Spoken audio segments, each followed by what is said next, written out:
Você acha que tecidos antigos serviam apenas para fazer roupas? Então explica por que impérios atravessavam desertos, oceanos e rotas perigosas, apenas para conseguir tecidos vindos da Índia.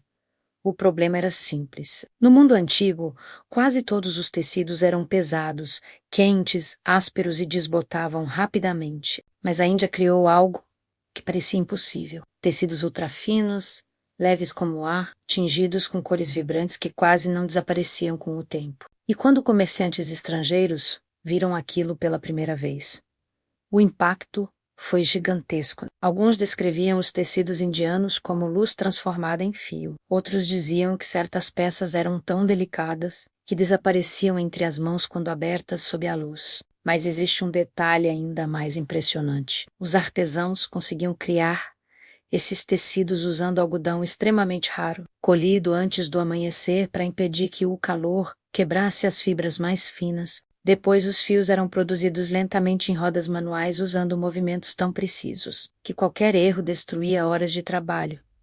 Os fios eram tão finos que quase não podiam ser vistos individualmente, e quando os tecelões cruzavam milhares desses fios, em padrões extremamente densos, o tecido final parecia névoa iluminada pelo sol. Mas o mais impressionante era o valor dessas roupas. Reis, nobres e templos de diferentes impérios disputavam os tecidos indianos como se fossem ouro. Caravanas atravessavam rotas perigosas carregando algodão raro, seda, índigo e pigmentos naturais vindos da Índia.